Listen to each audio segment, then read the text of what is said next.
Hello, good people. Welcome to another episode of the GNPS. It's your boy, General Giniela, coming at you with another episode as usual. I made an announcement today that starting from today, every 2 weeks, we're going to be uploading an episode. We've finally got a rhythm, isn't it, Tiny? Yeah. So moving on right along to today's show and today's guest. It's none other than Mr. Niveh Marnitz. Yeah. He's a friend of mine. Like I told you, I bring all my friends on this podcast. Marnitz. Marnitz. Oh, so I said Martins. Yeah. Shit, But it's sorry, alright. It's bro. close, bro. Shit. Close I enough. feel so bad. Anyways, we bras out here.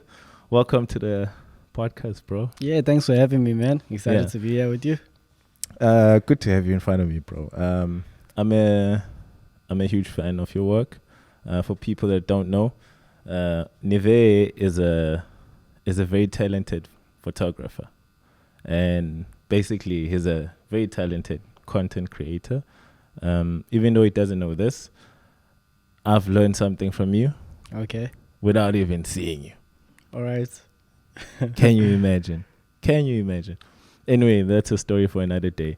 But he's someone I consider as an individual is inspirational, and he can share some information, very valuable information regarding his line of work, mainly photography, online content creation.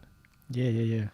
So what's happening in the sphere of online content creation? Where is South Africa in that sphere? According to you, Mr. Niveh. Okay. I'd say, South Africa is definitely a country about to be exploited in that sphere. Specifically where we are, okay, right now in Durban. It's a bit slow in Durban. Yeah. But I was just having a conversation with somebody the other day. Because before moving back to Durban, I was actually in Pretoria for 2 years, studying at the University of Pretoria. And the reason why I decided to come back to Durban mainly instead of going back and staying in Johannesburg permanently is that I believe, Durban is an area that's prominently on the rise to be exploited in the creative sphere. Yeah. And I came to kind of dig the gold out of that, hopefully. Started my business, Marnitz Media and so on. So as for Durban, it's about to be exploited, but it's not really happening yet. I'd say in South Africa mainly, if you look at Cape Town and Johannesburg, it's very well saturated over there, and the creative sphere is definitely, accelerating towards that world standard. But I'd say we're still very far off, from getting there on that level.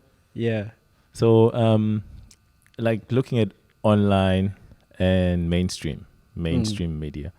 How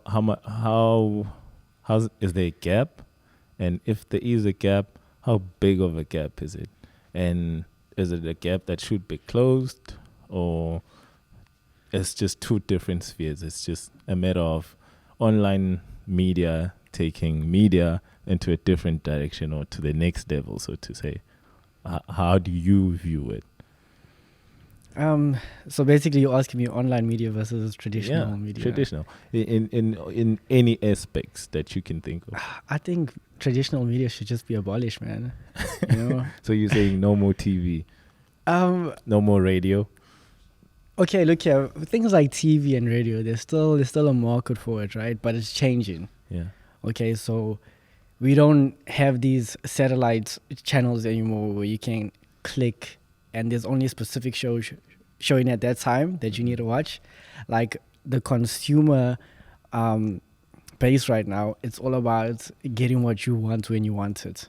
Okay, and it's the start of a big movement. Okay, because let's go back like really far. Okay, away from media though. But McDonald's, why is McDonald's so big? It's an average restaurant, average fast food restaurant. It's not anything amazing. But the reason why McDonald's broke out to become successful as it did is because it offered something different in the market. It offered fast food.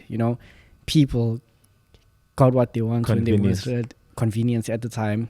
And then taking it even a step further, right? I'm going to use that example again, and I'll get into the media now. Wow, McDonald's. I just want to paint a picture of the example. Okay. Burger King, right? Yeah. Is a competitor now to McDonald's, McDonald's. offering the same thing. What Burger King done back in the day is that they were also pushing out fast food, but they changed it, okay? Because McDonald's would only get you like the traditional menu, and you weren't allowed to change what's on it. So if the burger had pickles and you didn't want pickles or garnish, you had to have it like that, and you had to pick it out You yourself. had to pick it out yourself. What Burger King did, they came into the market and they were like, you get to decide, you get So to you choose. choose what you put in your So burger. it's all about, and in that, coming to be a competitor of McDonald's Horizon to be a very big international company. But the point that I'm trying to get at is that it's all about convenience, and it's all about making the consumer king. So even in the online media base, I don't want to watch something only when you put it on.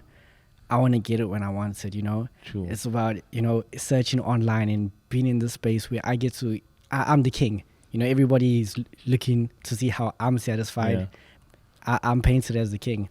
So I believe like that's why traditional media should just be abolished now, because online media is pushing that forefront, and it's not gonna, like, nothing's gonna stand in the way of it.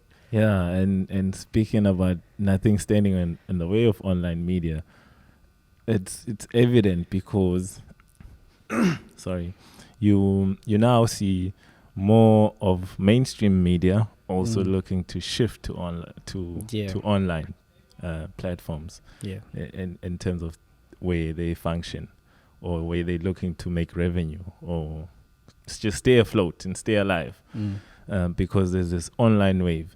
And not only that, with online content, you've seen an increase of content creators. Yeah. So now content is not just limited to those big entities. You have individuals such as yourself who now can create their own content that could eventually get to a point where it competes with content that's at a level of mainstream media. Yeah. And do you think here on this side of the world, are we doing enough to take advantage of that?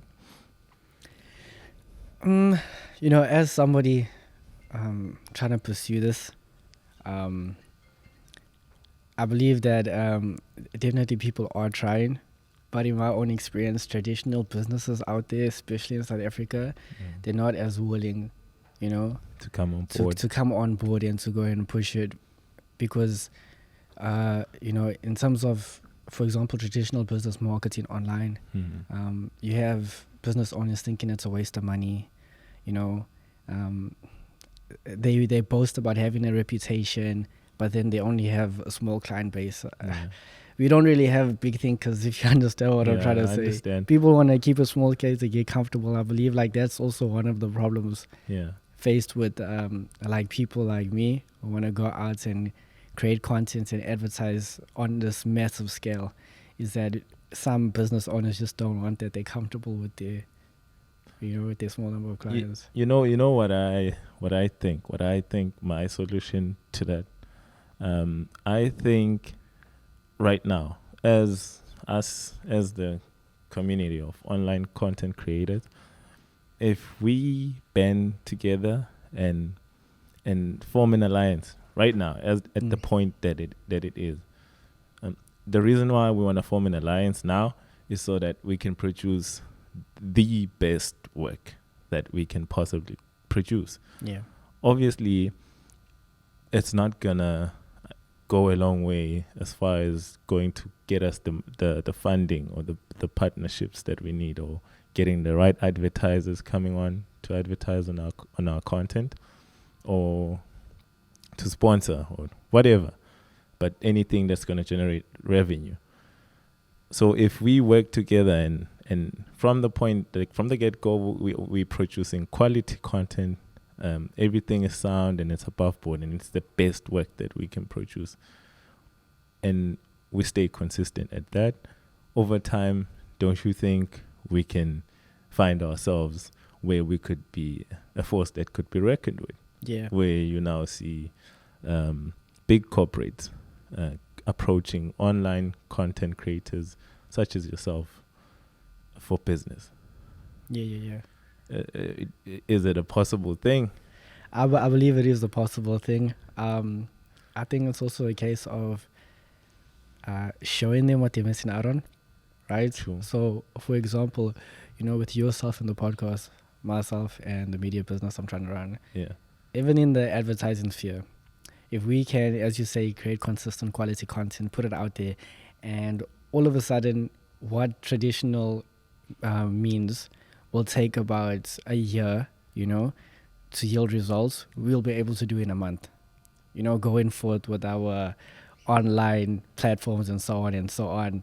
So I believe like if we can do that, push that and be like, okay, look what I've done for myself. Yeah. Let me do it for you. I believe that's also one way of getting to them. Obviously, I call it like right now we're in the advertising phase. Yeah.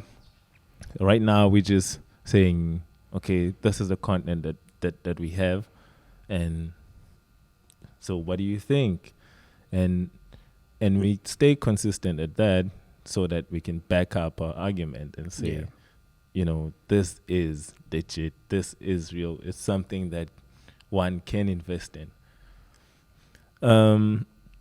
So I want to take you back. I believe in backgrounds. Every man and woman has a background, and I know you're from Richards Bay. Yeah. So growing up in Richards Bay, how was your experience of the area and obviously the community there? So I was born in Durban, right? Yeah.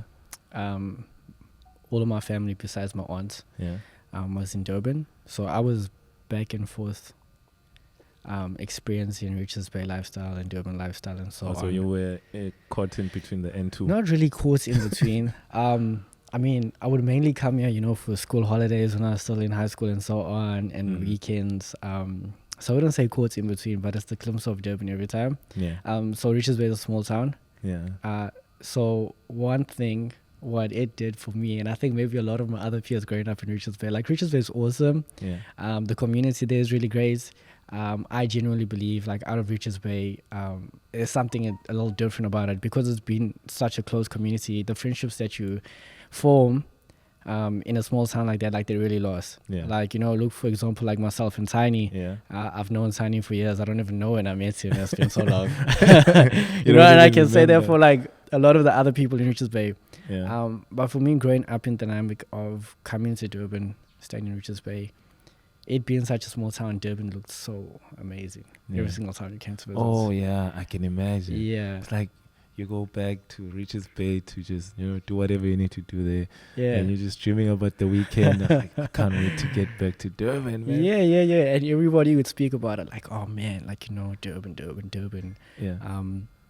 But I think even speaking about the other big cities like Cape Town, Johannesburg, I think one thing it did for us Richards Bay kids is that it kind of made us want the dream that people shared about. Yeah. Like, when you share about something, you always seem to exaggerate. Yeah. Like, oh my gosh. You add like sparkles. And But stars adding and those sparkles, I think made us a bit more ambitious. Yeah. Because like when we get there, small town kid, we need to make it big. You're gonna fuck shit up. You're gonna fuck shit up when you get there. Yeah. But you know what I admire about your generation? Like, I mean, even Tiny, fuck it, I say this all the time, but it doesn't matter because it's relevant. You guys have something that I never had, which is dreaming. Like, I never used to dream. To be honest, I never thought about how life would be at this age. I knew I was gonna get here, but I never thought like, hey, I want to have a podcast. I want to have X, Y, Z. Like I didn't have any long-term plans, and for me, it's really inspiring to see young people such as yourself and Tiny looking forward to the future, and you're making plans and these things that you want, targets that you want to achieve. I mean, because looking at the time that you guys are growing up in, it's tough. Yeah, it's really tough to be a young adult out here.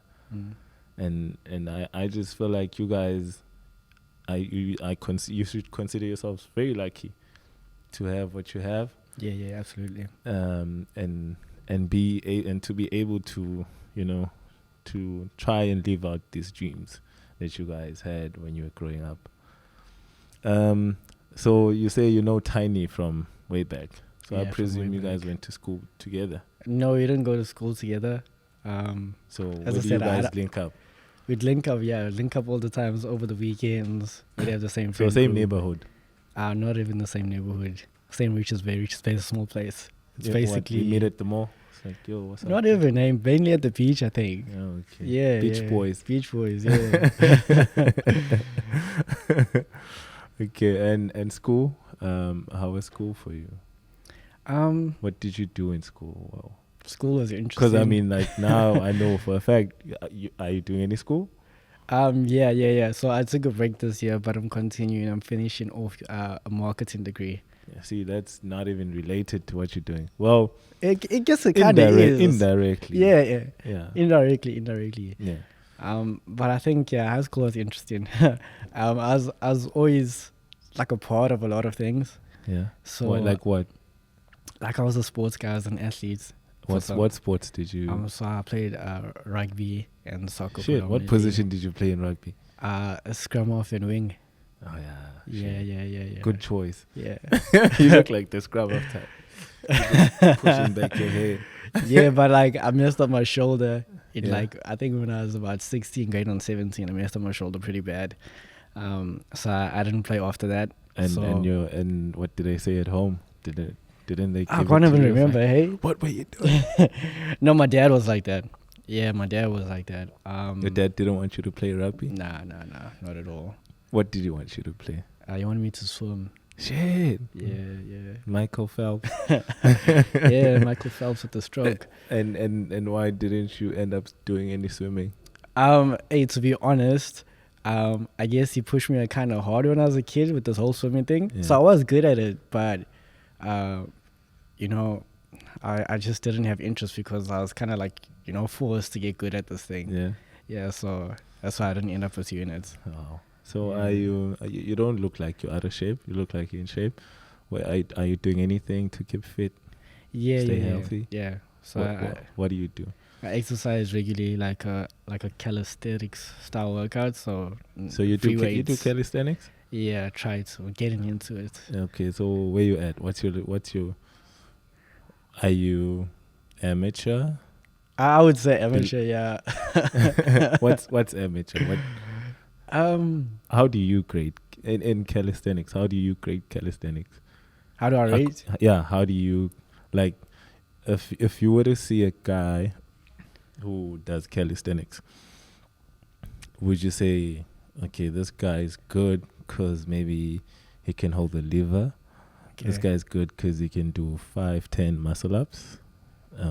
That guy sucks because his pull ups are not clean. Something like that. I would say when you start getting to like the extreme variations of certain exercises. So I mean, especially I've seen it on YouTube and something I don't know how to do, but like Yeah. you know when you just use your arms like you do a push up, but you hold A it planche. and then you lift up your feet. Yeah, it's called a planche. Oh, is that what it's called? Yeah. I'm pretty sure you know how to do it. No, I don't know. how You to don't know, planche. No, I don't know how to planche. but yeah, when you get to those variations, and that's when I say, okay, You advanced. yeah. Yeah, man. It takes a lot of work to get to a planche. It's a lot of hand balance, a lot of core work. The easiest part, funny enough, it's the lifting of the feet. Yeah, Yeah, it would seem like the hardest part. though. it's the easiest part because it's the last thing that you Yeah, do. You can't do the planche without having great core strength yeah. and great hand balance, because you just be out. So good to know that you keep fit. Try to. Don't detract from that. No, I don't. I stay want to on live a that. long life, eh? Yeah, man. Main reason why I keep fit. Yeah? Yeah. Yeah, it's not for the ladies. No. Like, Shit, I don't want to get you into trouble. You got a girlfriend? yeah, I gotta go. Ah, shit, man. I'm just being a guy, man. You know how guys are, man. Yeah. Basically, that was me asking you, do you have a girlfriend? Nah, I do have a girlfriend. Yeah. So, yeah, let's move on from that. Back to photography. Where did it start? I didn't start that long ago. I believe it No, was not you as well. 2017. 27. Yeah, late 2017. Yeah. So that's when I started. Really? Yeah, 100%. 2017. 2017. Yeah. That's the first time you shot a First picture. time, like I've always been interested in it, but the first time I picked up a camera, like a actual camera, Yeah. late 2017. And anyone teaching you? So I had a friend. If you're watching this, shout out Elijah. Hey, shout out Elijah. But basically, he showed me the basics. Yeah. And after I learned the basics, I kind of went off, and I just YouTube, read up on some things, taught myself, and yeah, just kept on pushing it. So from that point, it's just been practice. Practice, yeah. Yeah. Yeah. Wow, man, that's impressive. That's Yeah. impressive. Yeah. All your work just comes from teaching yourself. Yeah. So online, YouTube again. Online YouTube and Instagram as well, because I check like a lot of Instagram pages out, and I'm like, yo, that looks so sick. I want to be able to do that. And then I go and I, experiment, try to get better, try to get to that level. Yeah. So yeah. Okay, so I want to do this, ne? Okay. So you say you've been shooting since 2017. Yeah. Okay. What's your website? Where can people find your work? So my personal website. Yes. Yeah, it's nivehphotos.com. Say it again. Yeah, nivehphotos.com. Niveh photos one word.com. Okay. Yeah. So this is what I want you guys to do. I want you to go onto his website, ne? And look at the pictures, look at the quality of the work that this guy has been doing. You say you started in 2017, right? Yeah, that's right. 2017. 2017. So it's only been 2 years. Yeah. You had no previous experience. Nope. You've never been to any school to No. learn how to take pictures and No. edit and so forth. Nothing. So please do visit his website. Say it once again. nivehphotos.com. Niveh photos one word.com. I just want you guys to see the power of self-education, because I'm a huge advocate of self-education. Just because you cannot afford education or certain type of education in our times, it does not mean you should be left out. There's many ways to do it. There's many ways to go about it, such as self-education. And online is a great place to learn.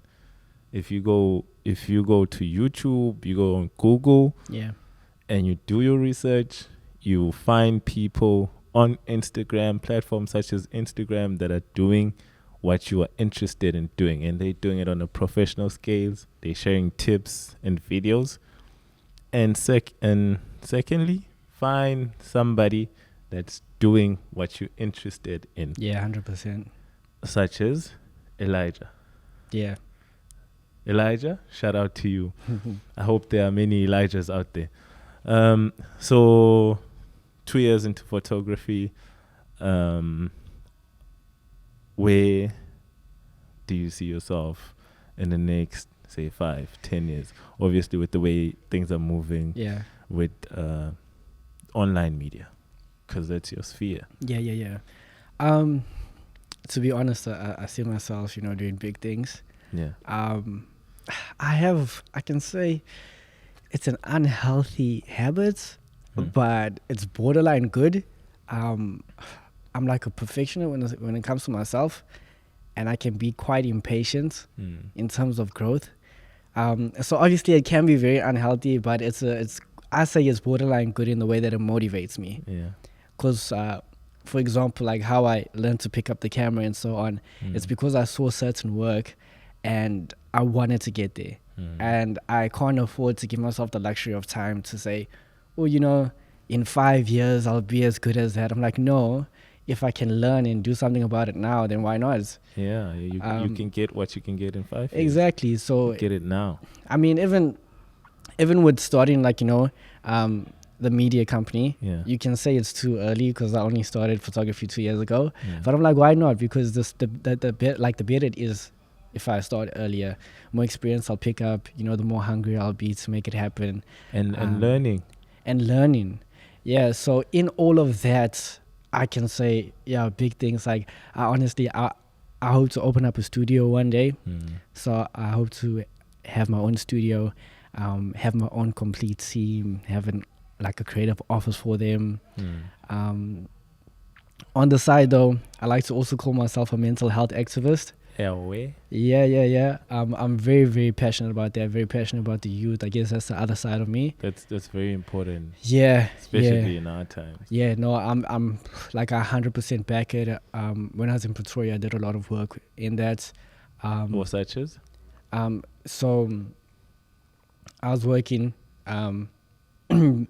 Well, first let me go over the dreams first, and then I'll get to that. Okay, we'll come back to what we were doing. So basically, as I said, having my own team, having my own studio, seeing myself really pick off in the media, becoming one of the, pioneers, I guess, especially in Durban. Hopefully grow big. Have a plan to open up an app.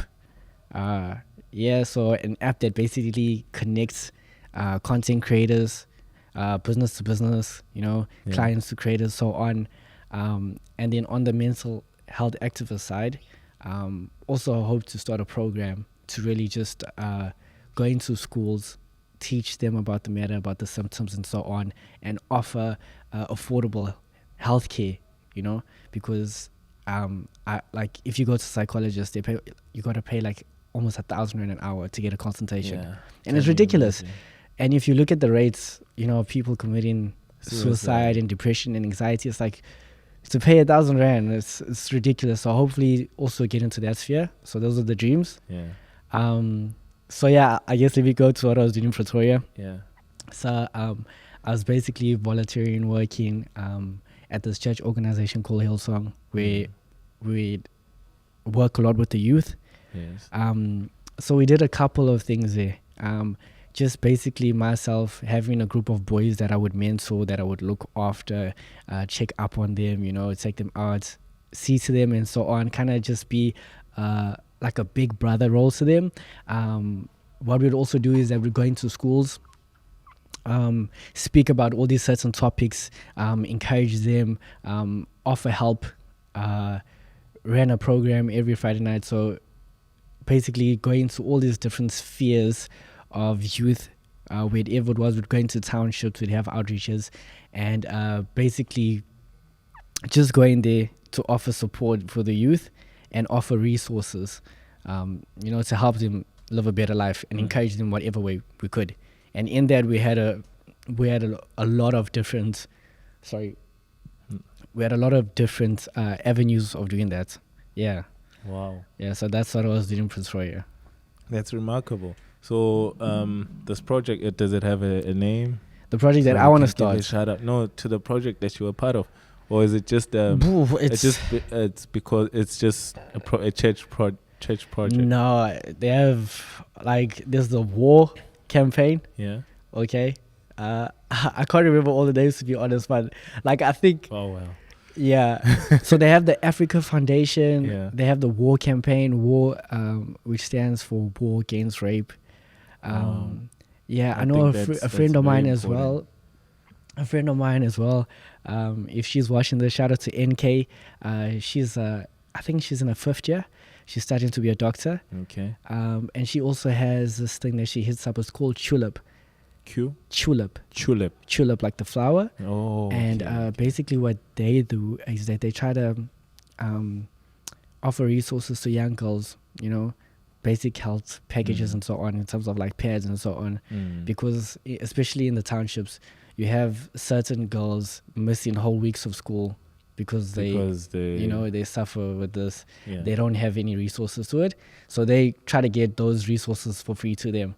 So there's a whole lot of different things that people are about. Wow, man! You I must say this, great people. I mean, I believe in giving without expecting anything in return.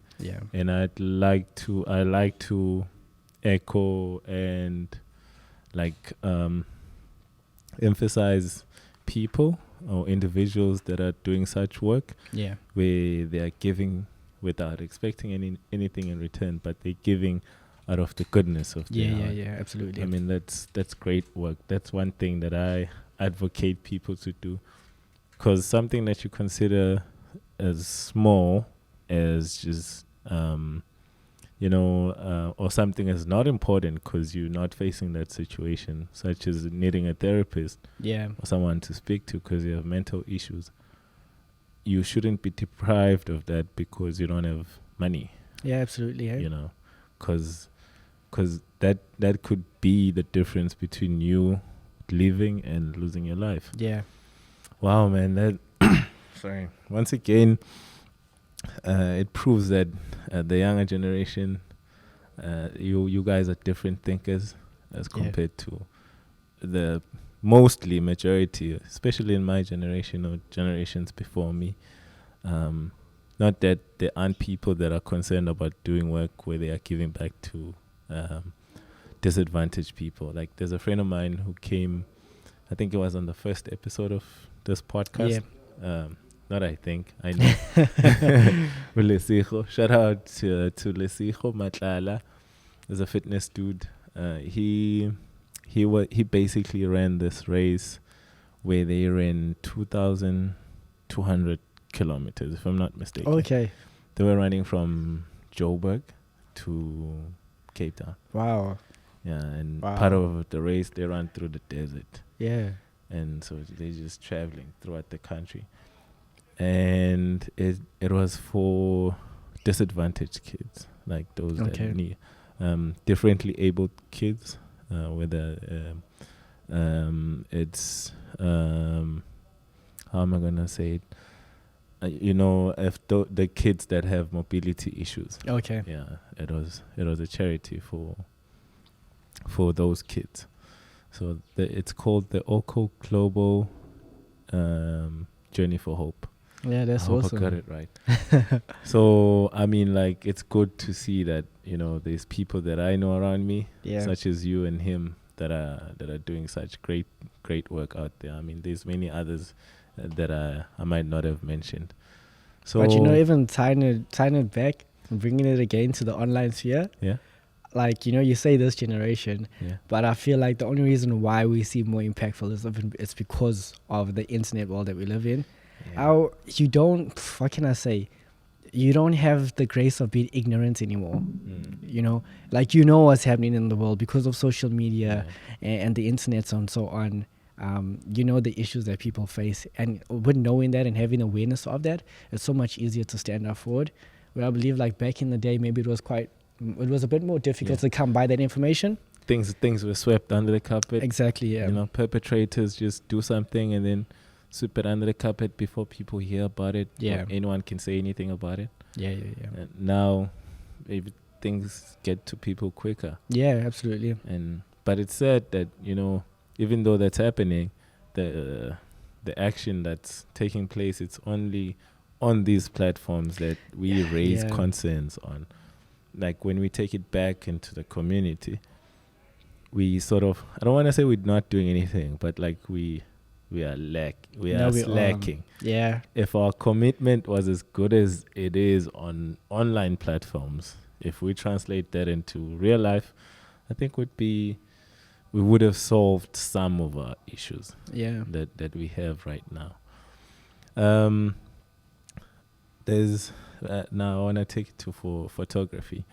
I just want to hear your take on, if you look at photography now. I mean, as a photographer, I know you've been doing this for 2 years. Yeah. But I'm sure you were keen about the background of photography before, or maybe even now that you are in photography. Yeah.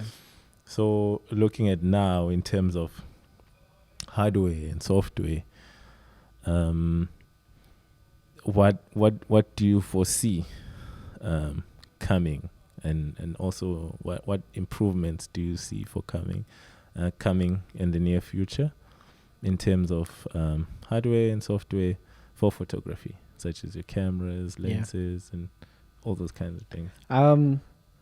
To be honest, I haven't thought much about the future in terms of, having all these different things. But I do know for the present, there hasn't been a better time to be a photographer.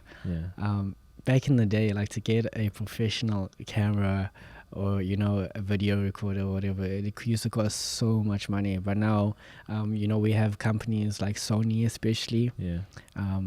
Sony does is like they take components of every kind of, good camera out there, they put it into one, and then they crunch out something really good. So I think there's never been a better time because you can spend like 20k. Sounds like a lot, but it's not.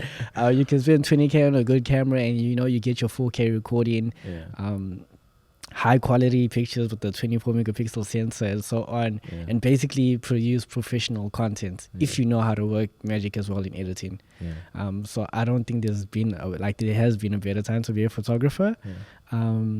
So I see, in terms of the future, and because of that movement, I see the creative community, broadening and becoming more important for the world that we live in, because all of a sudden, if we have a lot of good content creators who are creatively inclined, that's going to become the new standard. So as soon as you're not on a creative standard, people are not going to, count you as relevant anymore. So I feel like taking the technological things into that conversation, I think it's going to, make the community much bigger and much more excellent. And it's going to become the new standard and the new norm. Because I might see, you might see it integrated. Like, actually, speaking about technology, with the new iPhone 11, they have crazy specs on there about having 4K recording on your phone. I think it's even at 60 frames per second. So that's like, camera quality in your phone. So I mean, imagine how easy that's going to be now. Speaking about the iPhone 11, I was just looking at how other people are creating their content, especially for podcasting right now. And I see the software. There's a few softwares that I saw that people use, like multi-views, and you could basically link your DSLRs to your smartphones. And it works so seamlessly. And I was like, wow, that's dope. Now imagine if you have an iPhone, a phone such as the iPhone 11, or whatever Samsung has to answer to the iPhone 11, because Samsung is still gonna come out with something else. Not true. So it just makes, and Huawei, you can't discount them. They're also there. So things are interesting in terms of hardware. Like and people getting opportunities, like creatives getting opportunities. So like you were saying, it is really easy to go pro. Or let's just say it's easy to produce. It's easy, quality much content now, if you are creative, because that still counts. But I think it's good because I don't want to throw shade or anything, but I've seen people with like really good equipment who aren't that creatively inclined get a lot of get this big reputation, a lot of what can I say, compliments on their work and so on, just because it's of a certain quality. So I feel like as soon as that becomes the norm and everybody's pumping out this good quality, it's going to put more emphasis on the creativity of it. That's so true. That's so true. That's so true. Because like right now, like especially here, when I speak about right now, I speak about what I'm seeing around me, which is obviously locally. Like in our country, on this side of the world, everyone just wants to do the same thing. Like we all want to go the same direction. Like right now, I see. Not that I have a problem with this. I don't have a problem. For me, I think it's a brilliant idea, but I think we overdoing it. Or maybe people that are doing it, they're doing the same thing. These online makeup advice or hair advisors. Okay, I get that there are people that are successful using that, but there can only be so many.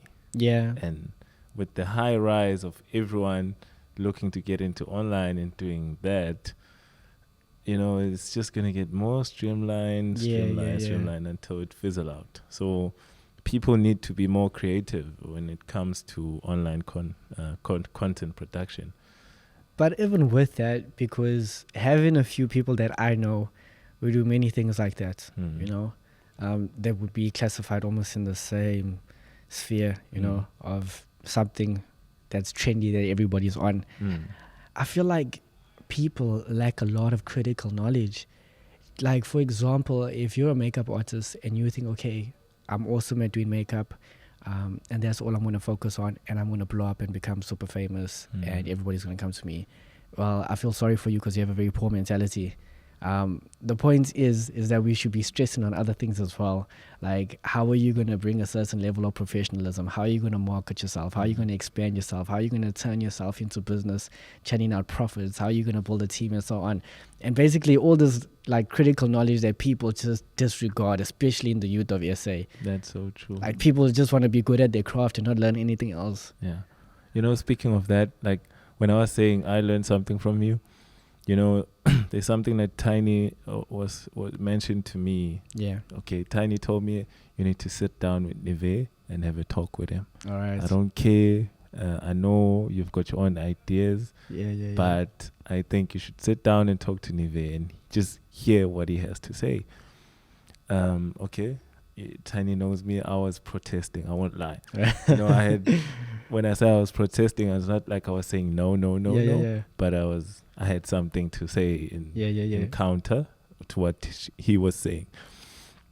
Until Tiny just said, lay it down to me. It's like, okay, this is what Niveh pointed out to me for him. Yeah. This was advice you gave him, like how to go about marketing his business online, how to structure certain things, how to set up advertising, marketing on social media, and all those kind of things. And when he mentioned that, and I was like, shit, I'm not doing that.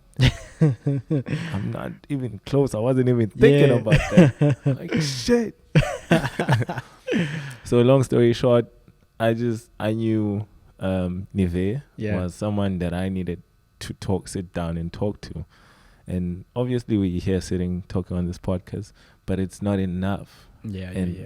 I can only hope that we can get more opportunities like this where I can sit down with you and we could share this knowledge. Yeah, absolutely. That you're sharing right now, like emphasizing on creativity. So don't just be stuck on one idea. Yeah. Or find ways to be innovative, bring innovation, be dynamic. Yeah. And obviously, think business. That's very important. Very important. And now I see where your field of expertise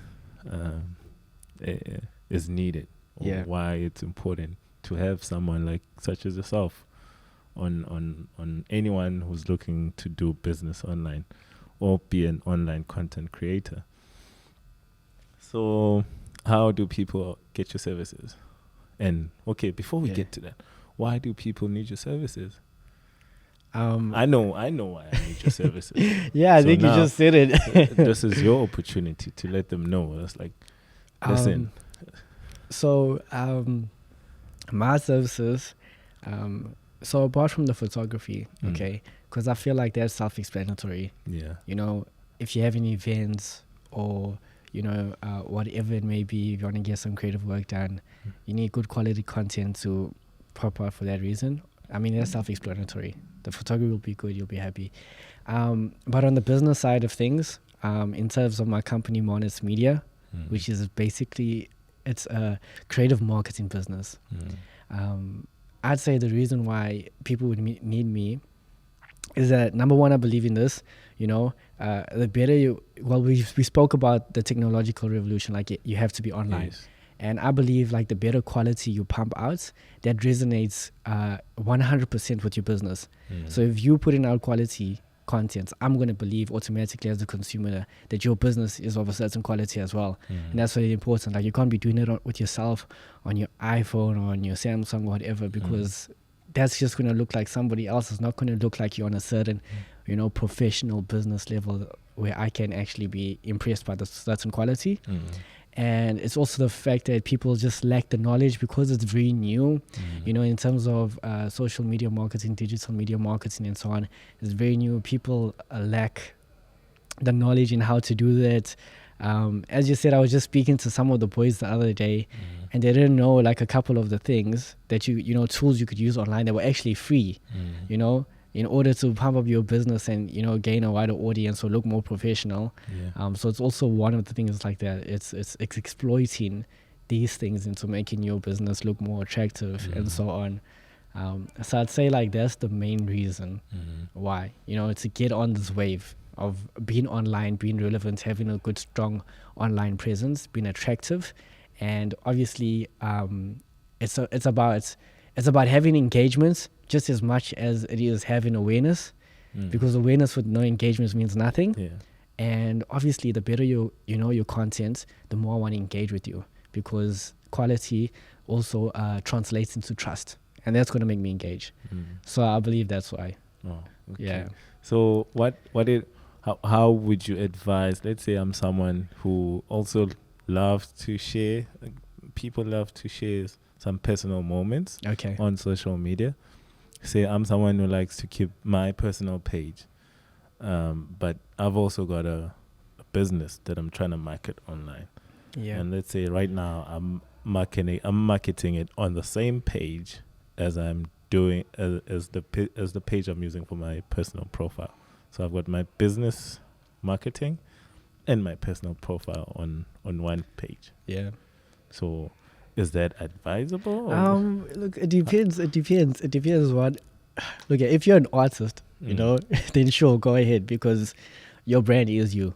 But if you have a business, if you're trying to run a videography maybe, or a makeup business, or an online clothing store, whatever, like you gotta separate it, because the audience that you attract for your personal reasons, if you posting your relationship or yourself or whatever the case may be, that's not going to be the selfie every now and again. Doing a podcast with Niveh. Hashtag GNPS. But the point is, like, that audience that you attract is not going to be the same audience who are attracted in your business. And you want to separate the two so you can pay attention to the two simultaneously.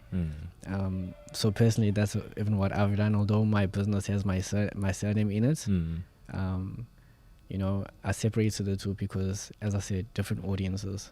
So now, is it not too much admin? Is there a way for me to manage now my business page and my personal page with ease? Is that feasible? I think it's reasonable, you know. For me, just the biggest thing is planning.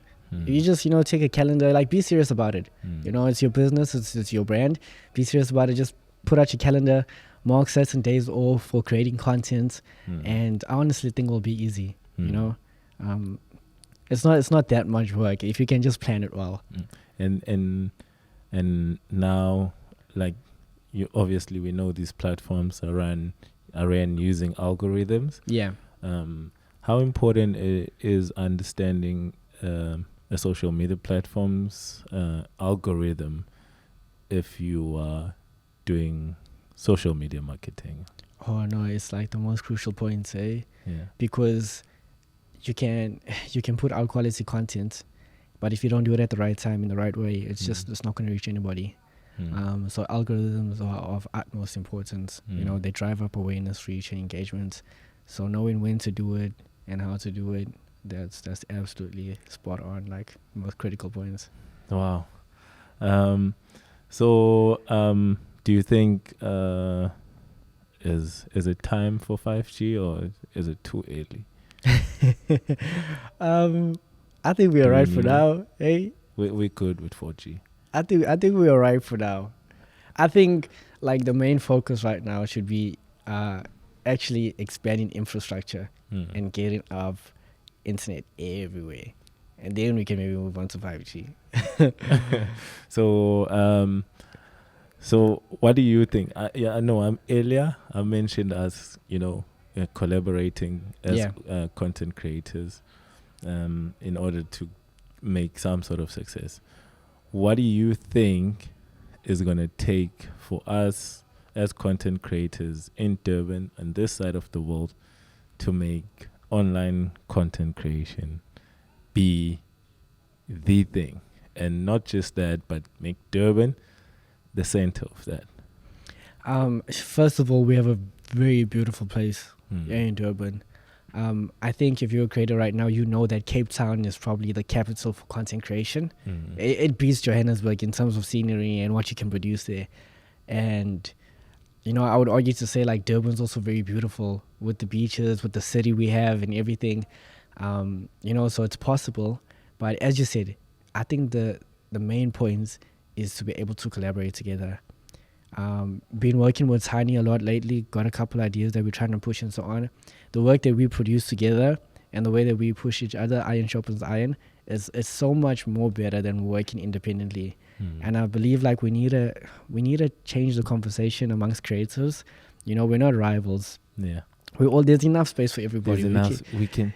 Yeah. Like, we can all, like, I want us to have, if it were by me, to have this, I don't want to call it a brotherhood, but like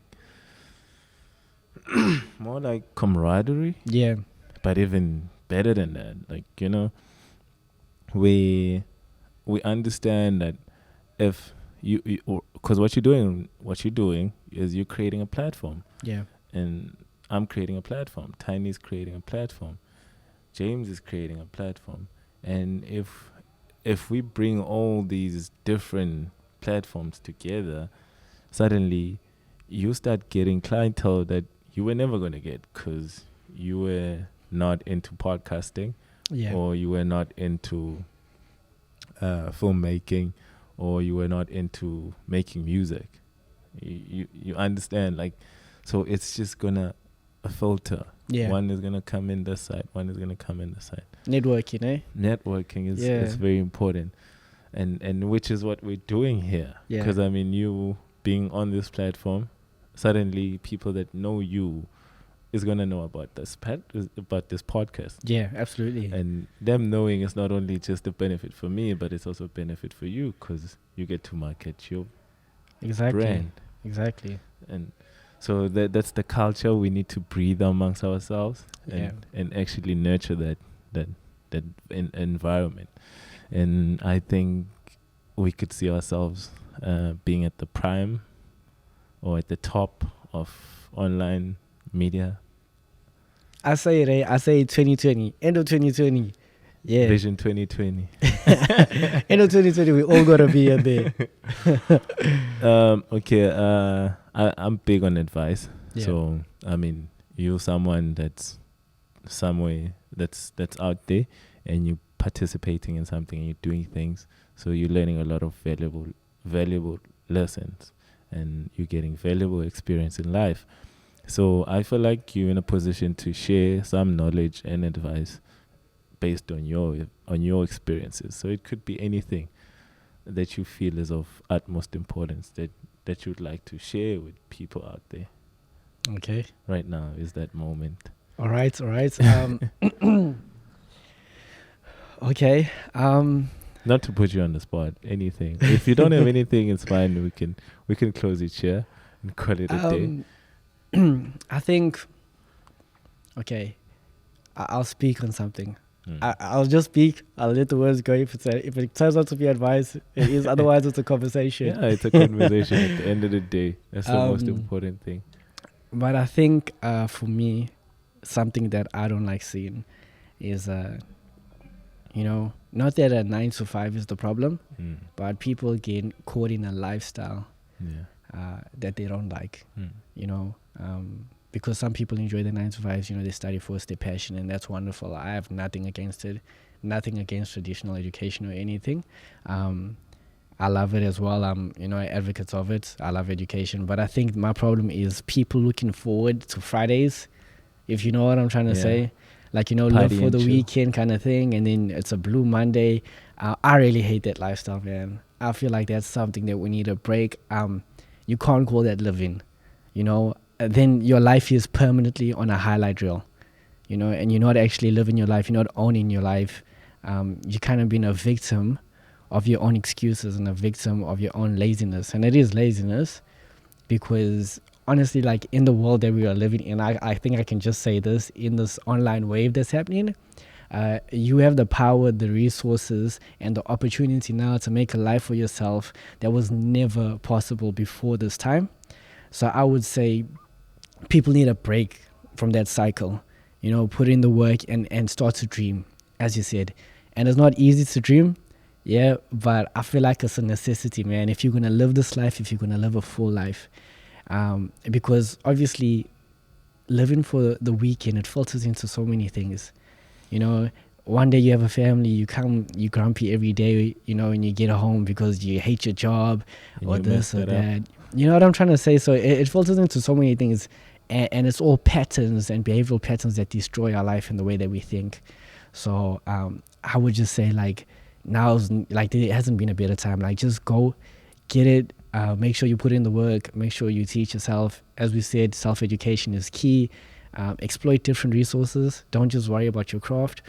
Also look at the business side of it. Look at, you know, how you're going to sustain it and so on. But like, go and get yours. Yes. Like, you know, now's the time to go and get yours. Yes. Yeah. Now's the time. Ain't no better time. Just to echo what you're saying, as we're coming to a close, it's very important to find something. Doesn't matter what it is. Yeah. Doesn't matter how small you think people will think it is. Yeah. It doesn't matter. Find something. I can give you an example. I started wanting to lose weight. Yeah. Everything that I've done in the past 5 years, and anything that I've gained in the last 5 years, or anything that I've managed to do in the 5 years, it started with me just wanting to lose weight. And here I am today. I have Yeah. a podcast. 5 years from now, I never imagined I Yeah. would be doing a podcast with anyone. I didn't even know what was a fucking podcast. I swear to God. I swear to you. So the point I'm trying to make, Yeah. I used to be a Friday guy. I used to be a weekend guy. Yeah. I used to look forward to the weekend, chill, drink, wake up on Monday, and you're feeling shitty as ever, back to work. Yeah. There's nothing to look forward to. It all I made a change when I said I wanted to lose weight. And there's been changes ever since. And those changes have been positive. So just to echo on what you're saying, it's very important to get involved, do something productive. There's a lot of opportunities, especially online. Yeah. You and I are people that function online. We are doing something online, and I'm telling you, I'm also repeating what he said. There is enough opportunities for everyone. Yeah. Don't Absolutely. sit around. Don't stay on WhatsApp or DMing people, asking for pics, and sending funny emojis. That doesn't mean anything. Yeah. Do something creative. When you go online, do research. If you don't know what to do, find out. Just go to Google. Stuff I can do. Google will give you. I mean, come on. I started off a business of things I learned of YouTube. Imagine. So, This is from YouTube. but look here, I think sound advice, it came to me now. One thing that I can say in terms of self-improvement, right? Yeah. Like, focus on one habit. Yes. Yeah. So don't try to attack everything at once. I believe, like, where it all starts, as you say, like, just start off with the dream and then just one habit at a time and take it slow and just let it happen. But one habit at a time, because if you attack everything all at once, you're probably going to fail and get discouraged. So just take it one habit at a time. Wow. In closing, how old are you? 21. He's 21, ladies and gentlemen. And Yeah. you can pick his brain. You tell me what you think. It's been real. It's been another awesome episode, Chilling with Niveh. You can find us on YouTube, General Njiniela. You can find us on Instagram, GNPS_podcast. Shout out to Tiny behind the camera.